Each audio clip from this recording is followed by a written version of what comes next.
दोस्तों, अगर आप एक ई श्रम कार्ड धारक हैं और आपने अपना रजिस्ट्रेशन ई श्रम कार्ड पोर्टल पर जाकर करवाया है, तो बहुत ही अच्छी बात है कि आप एक ई श्रम कार्ड धारक हैं।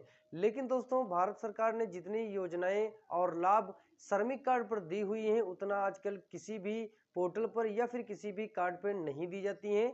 यानी कि अगर आपको बालिका मदद योजना हो या मृत्यु योजना हो या बालिका विवाह योजना हो या चिकित्सा योजना हो, किसी भी प्रकार की, यानी कि आपको एक लिस्ट दिख रही होगी स्क्रीन पर। ये 13 योजनाओं में आप लाभ उठा सकते हैं अगर आपके पास श्रम कार्ड है, यानी कि श्रमिक कार्ड है। ई श्रम कार्ड होने का अलग एक महत्व है और श्रमिक कार्ड होने का एक अलग महत्व है। इसमें आपको 13 योजनाओं का लाभ 100% मिलना ही होता है। बस इतना होता है कि अगर आप उसके पात्र हैं तो उसका रजिस्ट्रेशन करना होता है। जैसे कि अगर आपके यहाँ बच्चे की पैदाइश होती है तो उसमें आपको रजिस्ट्रेशन करना होता है। ऑनलाइन हार्ड कॉपी आपको ऑफिस जमा करना होता है। अगर आपके यहाँ बेटी की शादी है तो उसमें आपको हार्ड कॉपी जमा करनी होती है श्रम विभाग में, और आपको अच्छा खासा जो है भारत सरकार द्वारा लाभ दिया जाता है। सो आज की इस वीडियो में हम देखेंगे कि आप किस तरीके से एक श्रमिक कार्ड ऑनलाइन कर सकते हैं, वो भी बहुत ही आसान तरीकों से। दोस्तों, एक नया श्रमिक कार्ड ऑनलाइन करने के लिए आपको यूपीबीओसी की ऑफिशियल वेबसाइट पर आ जाना है, जिसका लिंक हमने डिस्क्रिप्शन बॉक्स में दिया हुआ है। उस पर क्लिक कर आप इस पेज पर रिडायरेक्ट हो जाएंगे। यहाँ आने के बाद आप नीचे स्क्रॉल करेंगे तो एक ऑप्शन दिख रहा होगा, श्रमिक पंजीयन आवेदन करें का। आपको इस पर क्लिक कर देना है। तो यहाँ पर आपसे आपका आधार कार्ड नंबर मांगा जाता है, तो यहाँ पर आपको आधार कार्ड नंबर फिल कर देना है। यहाँ पर आपको मंडल सेलेक्ट कर लेना है। इसी तरीके से यहाँ पर जनपद भी आपको सेलेक्ट कर लेना है। जनपद यानी कि आपकी डिस्ट्रिक्ट कौन सी है, यहाँ पर उसका सिलेक्शन कर लेना है। आपको यहाँ पर मोबाइल नंबर फिल कर देना है। उसके बाद में सारा फिल करने के बाद में आवेदन संशोधन करे वाले ऑप्शन पर आपको क्लिक करना है। यहाँ पर आपको अपना नाम इंग्लिश में टाइप कर देना है। हिंदी में ऑटोमेटिक फिल हो जाता है। इसी तरीके से पिता का नाम भी आपको इंग्लिश में टाइप कर देना है, हिंदी में ऑटोमेटिक फिल हो जाता है। लिंग में आप यहाँ पर जैसे ही क्लिक करेंगे तो महिला है या पुरुष है उसका सिलेक्शन कर लेना है। यहाँ पर आपको अपनी जन्मतिथि फिल कर देनी है। यहाँ पर आयु ऑटोमेटिक फिल हो जाती है। यहाँ पर घोषणा वाले ऑप्शन पर क्लिक कर आप इसको टिक कर देना है। इसके बाद में यहाँ पर इंग्लिश में भी घोषणा होती है, उसको भी आपको टिक कर देना है। उसके बाद में आधार सत्यापन वाले ऑप्शन पर जैसे ही क्लिक करेंगे तो आपके सामने एक पॉपअप आ जाता है। यहाँ पर आपसे बताया जाता है कि आपका आधार कार्ड सत्यापन हो गया है। इस पॉपअप को आप ओके करेंगे तो आपके सामने आपका आवेदन पत्र खुलकर आ जाता है। यहाँ हमारी डिटेल्स हमने जो कुछ पहले से ही फिल की थी वो ऑटोमेटिक आ जाती हैं और कुछ हमें फिल करनी होती हैं। जैसे कि हमारी माता का नाम क्या है आपको इंग्लिश में टाइप कर देना है, हिंदी में ऑटोमेटिक वो फिल हो जाता है। अब यहाँ पर आपको कार्य का प्रकार ऑप्शन दिख रहा होगा, जैसे आप इस पर क्लिक करेंगे तो आपके सामने कार्य की एक लिस्ट आ जाती है। यहाँ पर आपसे पूछा जाता है कि आप किस पर्पज से अपना श्रमिक कार्ड बना रहे हैं, ऑनलाइन कर रहे हैं, किस काम, कौन सा काम आप कर रहे हैं, जैसे कि मिट्टी का काम या सीमेंट का काम या सुरक्षा का काम या ईंट भट्टे का काम, उसको उस काम को यहाँ पर आपको सिलेक्शन कर लेना है। जैसे आप सिलेक्ट करेंगे तो आपके सामने वैवाहिक स्थिति पूछी जाती है कि आप विवाहित हैं या अविवाहित हैं, उसका सिलेक्शन कर लेना है। उसके बाद में यहाँ जाति आपको सिलेक्ट करनी है, अनुसूचित जात हैं या पिछड़ा वर्ग में आते हैं, उसका यहाँ पर आपको सिलेक्शन कर लेना है। अगर आपके पास ईमेल आईडी बनी हुई है तो उसका भी आप यहाँ पर फिल कर सकते हैं, उसको भी फिल कर सकते हैं। यहाँ पर नियोजक का मोबाइल नंबर आपको फिल कर देना है। उसके बाद में यहाँ नियोजक का नाम एवं पता भी आपको फिल करना होता है। नियोजक उसे कहते हैं जिसके अंडर में आपने काम किया हो। यहाँ पर आपसे बताया जा रहा है कि 12 माह के निर्माण कार्य दिवस की संख्या कितनी है, यानी कि आप यहाँ पर 90 दिन डाल सकते हैं। और यहाँ पर इसका मतलब ये होता है कि आप नियोजक के अंडर में लगभग कितने दिनों तक आपने काम किया है, उस काम की संख्या आपको यहाँ पर फिल करनी है। यहाँ पर आपसे पूछा जा रहा है कि आप, यानी कि आप रजिस्ट्रेशन कर रहे हैं उस बंदे का मनरेगा में कार्यरत हैं। अगर कार्यरत हैं, मनरेगा जॉब कार्ड बना हुआ है तो आपको इस वाले ऑप्शन पर आपको टिक करना है, वरना आप इसको छोड़ भी सकते हैं। यहाँ पर आपको शैक्षिक योग्यता पूछी जा रही है। जैसे आप शैक्षिक योग्यता में क्लिक करेंगे तो आपके सामने कक्षा 1 से लेकर 12 तक क्लासेस आ जाती हैं, स्नातक भी आ जाता है। जितनी भी आपने पढ़ाई की हो उस पर आप सिलेक्शन करेंगे। उसके बाद में सेव डिटेल्स एंड नेक्स्ट वाले ऑप्शन पर जैसे आप क्लिक करेंगे तो आपके सामने ऐसा इंटरफेस आ जाता है। यहाँ पर आपसे पूछा जा रहा है कि अगर आपको इस रजिस्ट्रेशन करने के बाद विदेश में काम करना हो तो आपको कोई दिक्कत तो नहीं है, या इच्छुक है या नहीं इच्छुक है। अगर आप विदेश में कार्य के लिए करने के लिए इच्छुक हैं तो आपको हाँ वाले ऑप्शन पर टिक कर देना है। तो यहाँ पर आपसे पूछा जा रहा है कि आपका अगर पुत्र है या पुत्री है उसे भी विदेश काम करने के लिए भेजा जाए, उसमें आपको आपत्ति तो नहीं है, आप इच्छुक हैं या नहीं है। अगर आप इच्छुक हैं तो आप हाँ वाले ऑप्शन पर क्लिक करेंगे, अगर नहीं है तो आप नो वाले ऑप्शन पर यानी कि नहीं वाले ऑप्शन पर टिक करेंगे। तो फिलहाल के लिए हम हाँ वाले ऑप्शन पर टिक करेंगे। अब यहाँ पर आपसे पूछा जा रहा है कि आपका नॉमिनी, जिसे आप नॉमिनी रखेंगे, उस वो यहाँ श्रम विभाग में कार्यरत है यानी कि उसका रजिस्ट्रेशन हुआ हो, तो आप इस वाले ऑप्शन पर टिक करेंगे, वरना आप इसको छोड़ भी सकते हैं।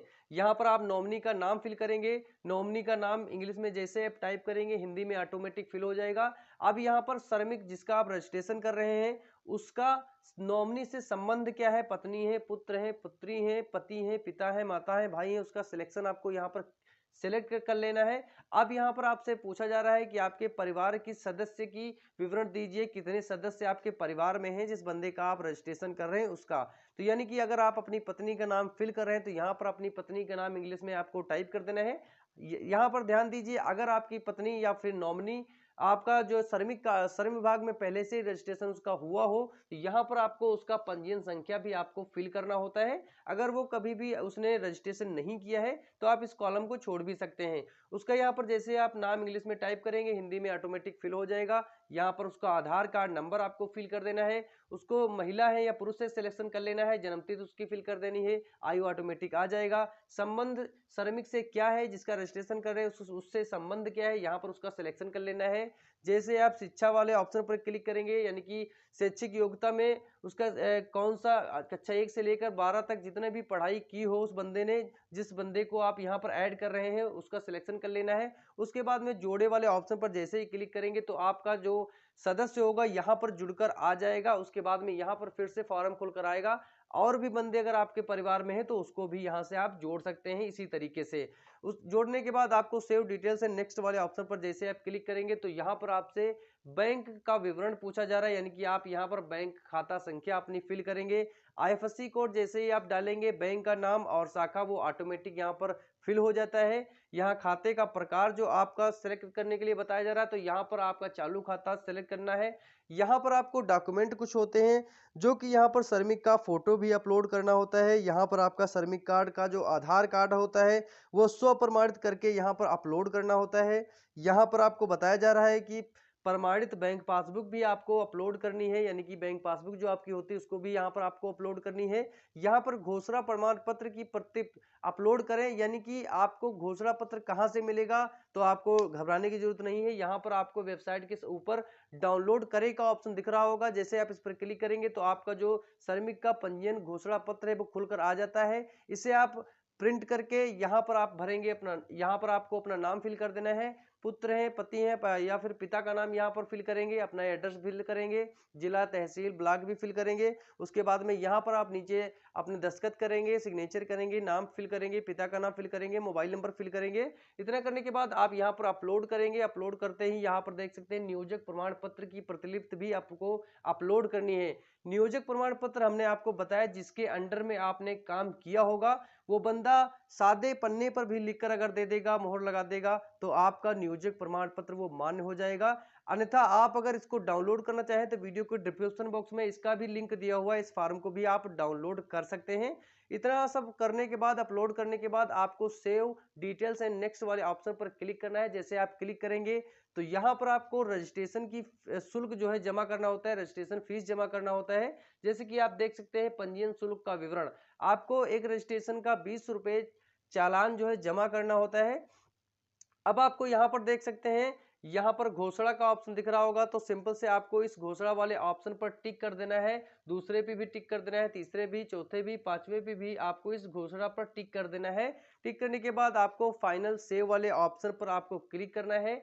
जैसे आप सेव वाले ऑप्शन पर क्लिक करेंगे तो आपके सामने एक पॉपअप आएगा। यहाँ पर बताया जा रहा है क्या आपके द्वारा आवेदन पूर्ण रूप से भर दिया गया है, क्योंकि इसके बाद आपको कोई भी संशोधन करने की प्रक्रिया नहीं दी जाएगी। यानी कि आप इसके बाद में आप जब इसको ओके कर देंगे, फाइनल कर देंगे, तो इसके बाद में आप इसको आवेदन को संशोधन नहीं कर सकते हैं।